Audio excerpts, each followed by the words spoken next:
रहमतुल्लाहि वबरकातुहू। उम्मीद करती हूँ आप तमाम लोग खैरियत के साथ होंगे। आज का टॉपिक मेरा बहुत अहम है। जी हाँ, इन 3 चीज़ों में हम जो लोग हैं वो फ़र्क नहीं कर पाते और बहुत ज़्यादा परेशान रहते हैं। ये 3 मोहलिक चीज़ें, बीमारियाँ ऐसी हैं कि किसी को भी लग जाए तो समझ नहीं आ रहा होता कि इसे अटैक हुआ है, खुदा न खास्ता इसको कोई बीमारी है, या फिर किसी ने काला जादू करा दिया है, या इस पर जिन्नात या असेब का साया हो गया है। और आप इसी कश्मकश में रहते हैं कि अपने पेशेंट को हम कहाँ लेकर जाएं और ऐसे में हम क्या करें, क्योंकि डॉक्टर के पास लेके जाते हैं तो खुदा न खास्ता हो सकता है कि उसे जिन्नात का मसला हो या फिर उस पर किसी ने काला जादू कर दिया हो। आज के ये 3 मोहलिक तरीन बीमारियां, और इनमें आप कैसे फ़र्क कर सकते हैं, आप कैसे जान सकते हैं कि आपके पेशेंट को असल में हुआ क्या है, तो आज मैं इसकी तफसील आपको बताऊंगी और उसका इंतहाई आसान इलाज भी बताया जाएगा कि इंशाअल्लाह अज़्ज़वजल, ताकि आप जो है वो इससे फ़ायदा उठा सकते हैं। तो वीडियो को पूरा देखिएगा और कोशिश कीजिएगा कि अपने आसपास के लोगों का ख्याल रखें। तो वीडियो को लाइक कीजिए, चैनल को सब्सक्राइब कीजिए, ताकि मैं अपनी खिदमत आपके लिए पेश करती रहूँ। तो चलते हैं इस टॉपिक की तरफ। पहली जो चीज़ है वो बहुत ज़्यादा वैल्यू रखती है, क्योंकि असल में बाज़ दफ़ा ऐसा होता है कि रात के टाइम हम सो जाते हैं और हमारी अचानक से आँख खुलती है तो हमारे पेट में या टांगों में या सर में बहुत शिद्दत से दर्द होता है। अब उस दर्द की नोयत क्या है, उसके वक्त हमें क्या करना चाहिए, हमें उस दर्द के अंदर किस तरीके की चीज़ों को इस्तेमाल करना है, या उस टाइम हमें क्या करना है, हम बहुत ज़्यादा परेशान रहते हैं। या बाज़ दफ़ा ऐसा होता है कि किसी शख्स की इतनी बुरी हालत हो जाती है कि वो इधर उधर नज़रें घुमाकर देख रहा होता है, किसी को पहचानने से इनकार कर देता है। उस वक्त हमें ये नहीं पता होता कि इसका ब्लड प्रेशर हाई है या फिर इस पर किसी जिन्नात का साया हो गया है। या फिर बाज़ दफ़ा ऐसा होता है कि अचानक ही कुछ इस तरीके की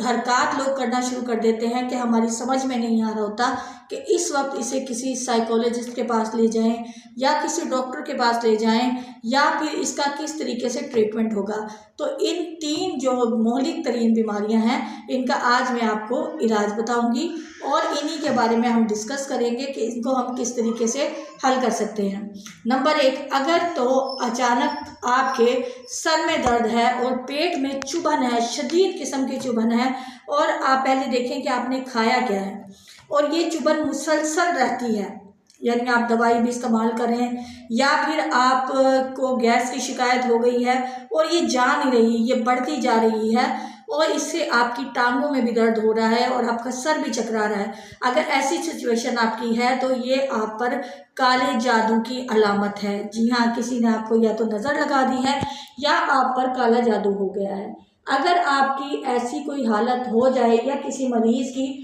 ऐसी कोई हालत हो जाए तो उस पर अव्वल आखिर आप दरूद शरीफ पढ़ें और बीच में 41 बार अल्हम्दुलिल्लाह पढ़कर उसको नमक के ऊपर वो पढ़कर आप दें कि वो नमक चाटे और उसके ऊपर वो पानी पी ले, तो इंशाअल्लाह अज़्ज़वजल आप उस मरीज़ के, इस पेशेंट की तबीयत जो है वो बेहतर होना शुरू हो जाएगी और अल्लाह ताला उसे इस मर्ज़ से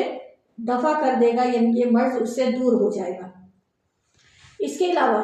अगर आपको ये नहीं पता चल रहा कि इस शख्स को बीपी हुआ है या इस पे जिन्नात का असर है, इनमें फ़र्क करना बहुत बहुत ज़्यादा मुश्किल है, क्योंकि ब्लड प्रेशर जब हाई होता है तब भी इंसान को कुछ समझ नहीं आ रहा होता, इर्द गिर्द के लोगों को बाज़ दफ़ा वो पहचानने से इनकार कर देता है। तो आपने ये चीज़ नोटिस करनी है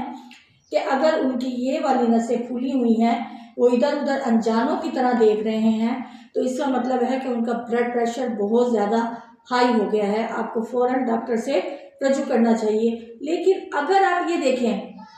कि उनको जो मसला हो रहा है उसके अंदर उनकी एक अजीब सा कहकहा है, एक अजीब सी खुशी है, एक अजीब सी एनर्जी है, उनकी आंखों में चमक है और वो बहुत कुछ करने की कोशिश कर रहे हैं कि मैं ये कर दूंगा, मैं इस तरह कर दूंगा, मैं ये कह दूंगा, यानी उनके हवास जो हैं वो सलामत भी है और इसके अलावा जो है वो बीमार भी हैं। अगर ऐसी पोजीशन होती है तो ये शदीद किस्म की जिन्नात की हाज़िरी हो सकती है और इसके लिए आपको किसी न किसी से रुजू करना पड़ेगा ताकि ये जिन्नात का जो मसला है वो उनका हल हो सके। मुझे दुआ में याद रखिएगा, मेरी दुआ में आप हमेशा शामिल रहते हैं। फीमान।